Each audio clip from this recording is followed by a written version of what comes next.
मैं पंकजा जी से निवेदन कर रहा हूं कि आज के इस अवसर पर वे हमें उद्बोधन प्रस्तुत करें। माननीय श्रीमती पंकजा मुंडे पालवे। श्री संत गुलाबराव महाराज सर्वोदय ट्रस्ट और विश्व Shanti Kendra MIT Pune, India International Multiversity Pune, इन्होंने आयोजित किया हुए इस प्रोग्राम में मंच पर विराजमान। इस कार्यक्रम का विषय है वैश्विक भारतीय संस्कृति मानव एकात्मता दर्शन। इस कार्यक्रम को पूरी तरह से शोभा देते हुए मंच पर विराजमान हमारे आपके देशवासियों के आदरणीय पूजनीय माननीय मोहन जी भागवत, मंच पर विराजमान विश्वधर्मी भारतीय संस्कृति का संदेश देने वाले महायोगी श्री M जी,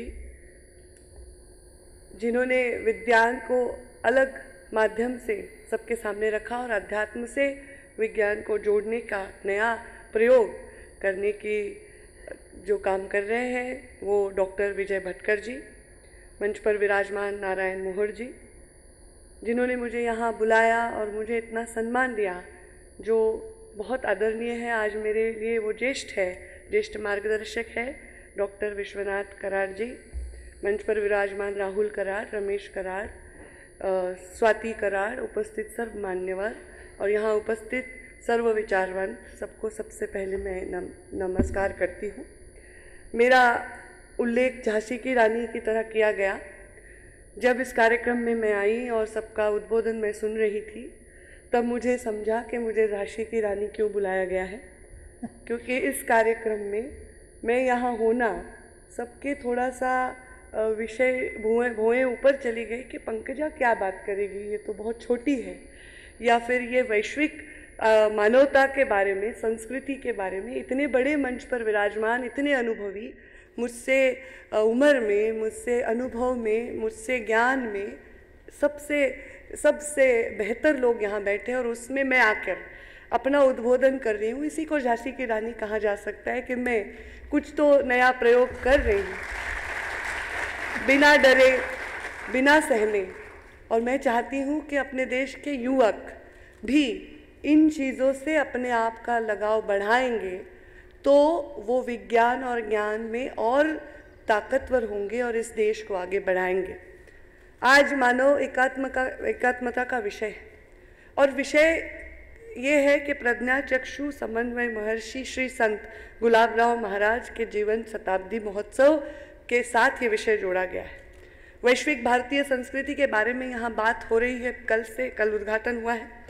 मैं इस विषय पर एक युवा के तौर पर जब देखती हूँ तो मुझे भारतीय संस्कृति के आने वाले दशकों और शतकों में मैं बहुत प्रभावित भी होती हूँ संस्कृति के बारे में सोचकर, अपने देश के विकास के आलेख को देखकर, और उसको देखते हुए मैं चिंतित भी होती हूँ कि इसको, विज्ञान को अगर हम अध्यात्म और संस्कृति से ना जोड़े तो क्या होगा। और यही ज़रूरी है विषय। आज मुझे लगता है सबका विचार इस ओर लेके जाना चाहिए। मेरी एक आशा है कि संस्कृति हो या धर्म हो, जो भी हो, वो हिंदू हो, मुस्लिम हो, सिख हो, ईसाई हो, कोई भी धर्म हो, कोई भी संस्कृति हो, वो संस्कृति तभी महान कहलाती है जब वो मानव एकात्मता का दर्शन देती है। वो सबसे पहले मानवता को प्राधान्य देती है और इस दर्शन के लिए सामान्य तौर पर हम सोचते हैं कि नेत्र ज़रूरी है, पर आज के कार्यक्रम में आकर मैं एक सीख मुझे नहीं मिली है कि नेत्र ज़रूरी नहीं है। मेरे संत महंतों ने, मेरे पूर्वजों ने मुझे यही सिखाया है, यही शिक्षा दी है। संत गुलाबराव महाराज ने भी यही शिक्षा दी है कि ये देखने के लिए कौन सी संस्कृति महान है और कौन सा देश और कौन सी संस्कृति आगे बढ़ रही है, नेत्रों की ज़रूरत नहीं है, हमें दृष्टि आवश्यक है। और यही आज के दिन का सबसे बड़ा संदेश है। मैं जब 10 साल की थी तब विज्ञान के क्लास में हमारे विज्ञान के शिक्षक हमें सिखा रहे थे और उन्होंने हमें पूछा, पंकजा, जो हमारी कक्षा के बाहर जो हमारा स्टेज है उस पर एक लोहे का खंबा है, वो तुम्हें दिखाई दे रहा है? मैंने बोला हाँ, मुझे दिखाई दे रहा है। उन्होंने कहा ये खंबा तुम्हें रोशनी की वजह से दिखाई दे रहा है, तुम्हारी आंखों की वजह से दिखाई दे रहा है, किस वजह से दिखाई दे रहा है? क्या तुम रोशनी देख सकती हो? 10 साल की पंकजा ने यह जवाब दिया, हाँ मैं रोशनी देख सकती हूँ। तो मेरे शिक्षक ने कहा तुम रोशनी नहीं देख सकती क्योंकि रोशनी खंबे पर गिर रही है, तुम खंबा देख सकती हो। तो विज्ञान का मेरा पहला जो एनकाउंटर हुआ, पहला मेरा जो परिचय हुआ, मैं रोशनी देख नहीं सकती, ये मुझे पहली बार मालूम पड़ा जब मैं 10 साल की थी।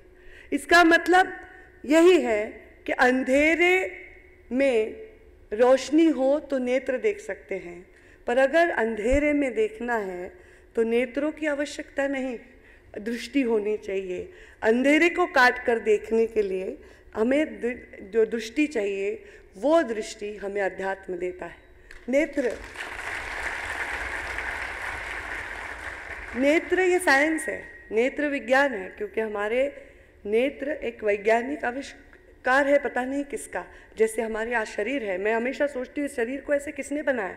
ये मशीन की तरह हर पार्ट का काम किसने तय कर दिया कि किडनी ये करेगी, फेफड़े ये करेंगे, आंखें ये करेंगी, हृदय ये करेगा? ये हमारा साइंस है, नेत्र साइंस है। नेत्र साइंस है, जो दृष्टि हमें मिलती है वो दृष्टि ज्ञान है।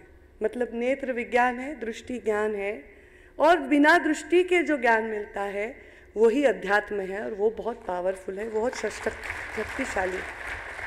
इसीलिए मैं सोचती हूँ कि आने वाले पीढ़ियों के लिए जन्म जो इस सृष्टि में जन्म लेता है और जो मुक्ति पाता है, दोनों इस सृष्टि के काम में आए, यही शायद अच्छा मानवता का संदेश है। आज यहाँ पृथ्वी पर जितने सजीव हैं, उन सारे सजीवों में सबसे श्रेष्ठ मानव है, ऐसा कहा जाता है। मुझे पता नहीं, हम ही खुद कहते हैं, क्योंकि मानव ने ही ये सब लिखा है कि सबसे श्रेष्ठ मानव है। फिर जो जीवन जीता है, जो सजीव जीता है, वो सृष्टि में सृष्टि के नियमों के अनुसार जीता है, और मानव जब जीता है तो वो सृष्टि के नियमों को चैलेंज करता है और उसको विज्ञान मानता है, और वो जीता है। इसलिए आज हम पेड़ लगाने के बारे में बात कर रहे हैं, आज हम विज्ञान के बारे में, ऑक्सीजन बढ़ाने के बारे में बात कर रहे हैं, आज हम पानी का संधारण करने के बारे में बात कर रहे हैं।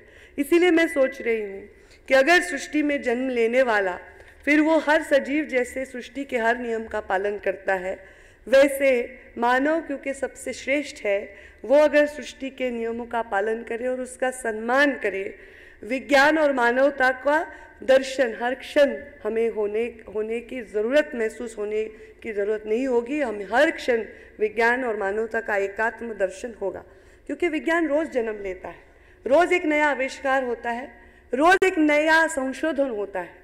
इस विज्ञान के संशोधन के साथ रोज़ जब विज्ञान जन्म लेता है, मानवता संघर्ष करती है, और इसलिए मैं चाहती हूँ कि ऐसा समाज हो जिसमें विज्ञान जन्म ले और मानवता सशक्त हो, संघर्ष न करे, तो वो समाज बहुत अच्छा समाज कहलाएगा, बहुत अच्छा वो राष्ट्र कहलाएगा।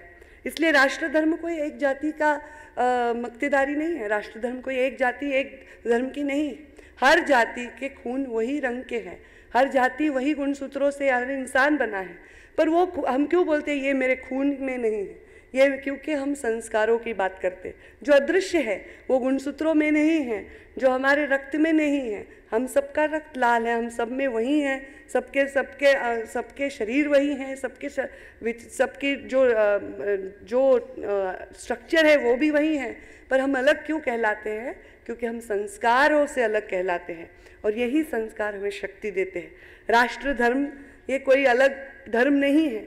जो अपने राष्ट्र का भला चाहता है, जो अपने राष्ट्र की मत्ता हो, अपने राष्ट्र का जीव हो, अपने राष्ट्र की शांति और अपने राष्ट्र की उन्नति के बारे में अच्छा सोचता है, वही अच्छा राष्ट्र धर्म का पालक है, वही इस देश का सच्चा नायक है, ऐसा मैं मानती हूँ।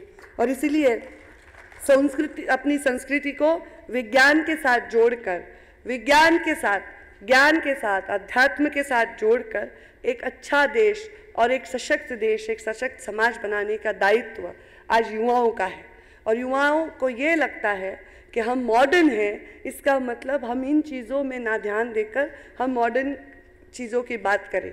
मॉडर्न होना मतलब मानवता से दूर जाना नहीं है, मानव होना, मॉडर्न होना मतलब अपने खुद के परिवार से दूर जाना नहीं है। मुझे लगता है जितने मॉडर्न हम हो उतना विज्ञान के हम जितना ज्ञान लें उसके साथ अगर हम मानवता की रक्षा करें तो यही सबसे बड़ा संदेश इस मार्ग में है। शायद यही गुलाबराव महाराज को दिखना था, क्योंकि उन्होंने अपने आयु में 9वें महीने में उनकी दृष्टि चली गई जब वो 9 महीने के थे, और उन्होंने 25,000 उन्होंने ओव्या, म्हणजे आपण मराठीत त्याला ओव्या म्हणतो, मराठी भाषा आणि आपली हिंदी भाषा आपली संस्कृती कमाल आहे। मी इंग्रजीमध्ये जेव्हा वाचत होते तर पोयम लिहिलं होतं मोहनजी, पण जेव्हा मी मराठीत वाचलं त्याच्यात अभंग ओव्या इतके प्रकार होते। म्हणजे आपली भाषा किती ताकदवर आहे, किती सशक्त आहे, प्रत्येक गोष्टीला किती वेगळा शब्द आहे। आणि म्हणून 25,000 ओव्या, 6,000 पानांचं त्यांनी म्हणजे त्यांचं विमोचन करून पुस्तक लिहिलेली आहेत। एवढं सगळं साहित्य त्यांनी निर्माण केलं आहे जे विज्ञानावर बेस्ड आहे। हे निर्माण करताना त्यांना डोळ्याची दृष्टी नाही हे अडवं आलं नाही, म्हणून मला काहीतरी नाही आहे म्हणून मला फायदा मिळाला पाहिजे असं म्हणणाऱ्यांनी गुलाबराव महाराजांचा आदर्श समोर ठेवावा, संत महंतांचा आदर्श समोर ठेवावा, एक चांगली पिढी घडावी अशी इच्छा समोर ठेवावी। युवकांनी त्याच्यामध्ये योगदान द्यावं, कारण शुद्ध बीजापोटी फळे होती रसाळ गोमटी। त्यामुळे आपली बीज शुद्ध करण्यासाठी ह्या न दिसणाऱ्या आपल्या स्पर्श करू न शकणाऱ्या ज्या शक्ती आहेत त्या शक्तींचा वापर केला पाहिजे। अंधश्रद्धेचा प्रचार मी करत नाही, पण श्रद्धा माणसाला नेहमी एक चांगला मानव बनवण्याकडे नक्कीच त्याचं एक वळण देत असते। आपण वारकरी संप्रदायातले लोक आहोत, पंढरपूरची वारी करणारे आहोत, आपण गळ्यामध्ये माळ घालून डोक्यावर तुळशी वृंदावन घेऊन पावसात चिखल तुडवत पंढरीच्या ओढीने जाणारे माणसं आहोत। आणि या माणसांमध्ये जी शक्ती आहे ही शक्ती कोणत्याही विज्ञानाला कोणत्याही सायन्सला सापडलेली नाही। ही शक्ती ही अद्वितीय शक्ती आहे। या शक्तीचा शोध घेत जर आपण गेलो तर भविष्य खूप उज्ज्वल आहे, खूप सुंदर आहे, आणि ते डोळ्यांना नाही दिसलं तरी ते दृष्टीला दिसणार आहे असा मला विश्वास वाटतो। असा विश्वास व्यक्त करून मी माझ्या वाणीला विराम देते। जय हिंद, जय महाराष्ट्र।